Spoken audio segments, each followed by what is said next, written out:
Hey everybody, welcome back to my channel, Fit After 50. My name is Jay, and in this video, I want to talk to you about building muscle faster, because I know so many people always talk about their biggest problem being they can't see progress fast enough. I want to show you today how long it should take and how you can go about building muscle faster. I'll give you 4 things that you can try that I believe will help you. Now, when I bring information to you, it is because I have tried these things for myself. These are things that I have tested and tried, and they work for me. As I always tell you, you do what works best for you.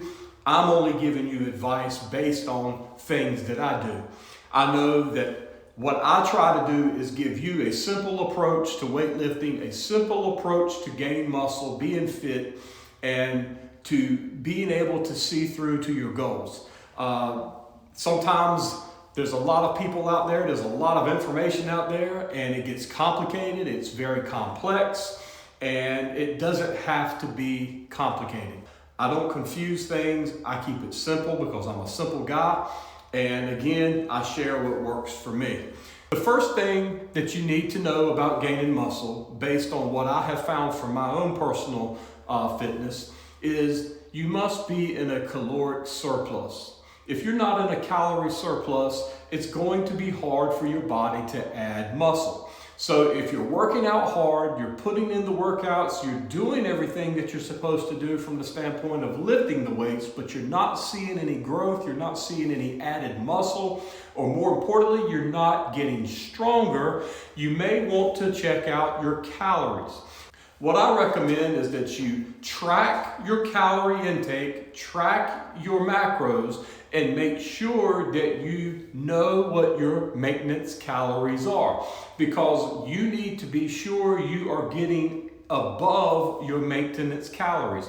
Quite simply, your maintenance calories are how much it requires of you to be able to operate in your normal activities. For me, it's about 3,000, 3,100.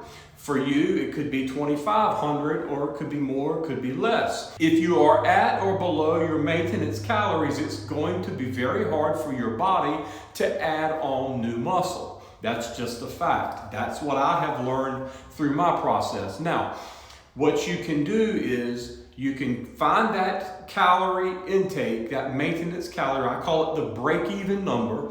If it's 2,500, what I would recommend is that you get 2,700, 2,800, maybe 3,000 calories. So go between 200 and 500 calories over per day. Now, what you want to do is start out at the lower number, maybe 100 to 200 calories, and then keep monitoring and seeing where you are, because if you go too high, you're going to also bring up a lot of body fat. But there is a sweet spot there, and if you can find that sweet spot of what is required to operate normal activities, and then a little extra for your body to use as fuel to build new muscle, that's going to be the sweet spot. If you get too far above, you're going to start putting on muscle. One other thing about this, if you are new to lifting, this may not necessarily be the case. If you're very new to lifting within your first year or so, you're going to find that even if you are under maintenance, you're still going to put on muscle.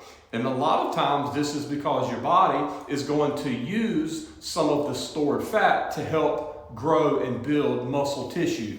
But as you get more seasoned into lifting, like a lot of us are, I know a few of you have shared with me that you're new to the game, and so you're gonna see this a little differently.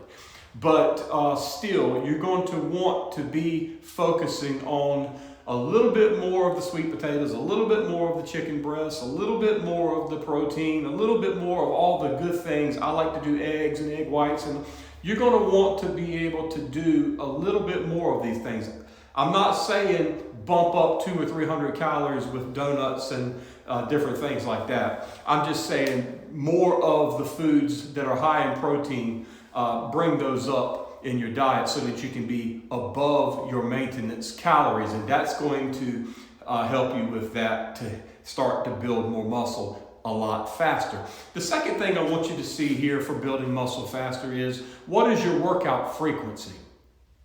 What I mean by that is, if you're doing chest one day, and then you're waiting 7 days to do it again. If that's what you need to do and that's what you feel like is necessary for proper recovery for you, then don't change what you're doing. But if you're not seeing results and you're in a caloric surplus, look at your frequency. And here's what I would recommend you doing. Again, things that I have done or incorporate at times into my schedule. Here's what you can do. Change your frequency. If you're working out once every 7 days on your chest, I'm using chest for an example, stop doing that and instead, let's say you're doing 12 sets on your chest on a Monday.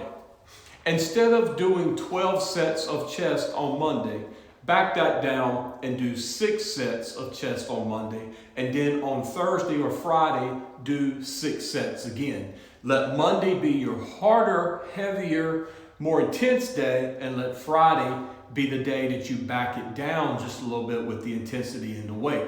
You're still going to be doing the same number of sets, which is 12, but you're going to be doing it split out over time. And research has shown that this is a better format. Besides the research, I personally can vouch for this workout protocol because I have done this and it does work in a faster way, because what you're doing is you're actually bringing in more of an active recovery workout on your muscle groups. And research again has shown, and I can vouch for this, that it does work.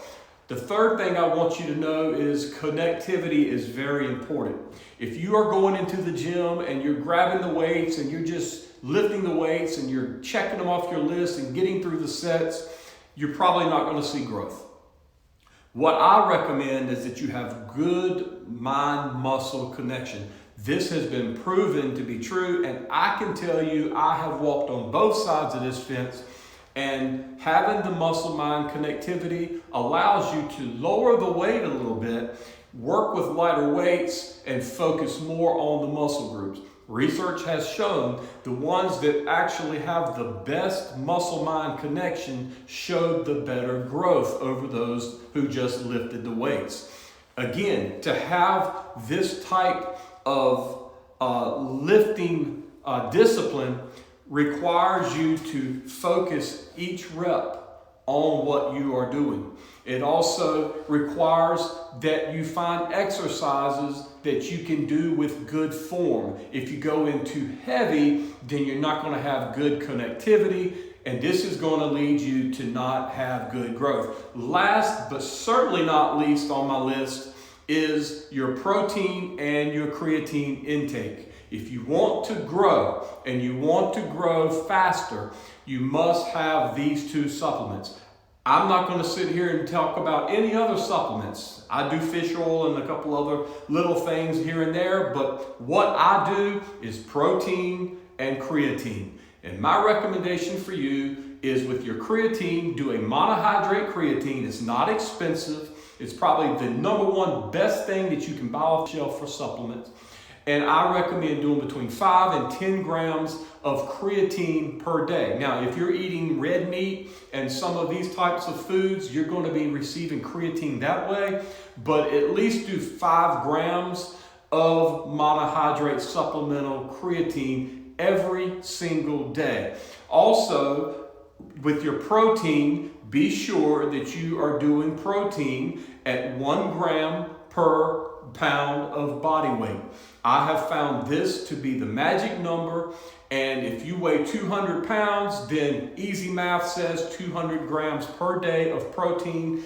This can be supplemented if you're not getting it through your foods, but you will find that chicken breast and some of these types of foods, your leaner red meats, have a lot of protein. Your eggs and egg whites will give you protein, and then it goes on. There's other foods as well, and then you can use a whey protein shake or something like that to supplement your protein. But be sure you're making these macros. Be sure you're making these protein numbers every day. If you will just do these 4 things that I have told you about, you will see growth. There's going to be some other things I'm going to share with you along with this. I'm going to bring out more videos to get in more detail about different things that you can do to see growth. These, I believe, are 4 that you must focus on out of the gate. And if you focus on these, you will see a big difference. Check out this video right here. I believe this one's going to help you as well. I'll see you over there. Appreciate you watching. Appreciate your support. And be sure to like and subscribe on my channel. I want to hear from you, so be sure you're commenting down below.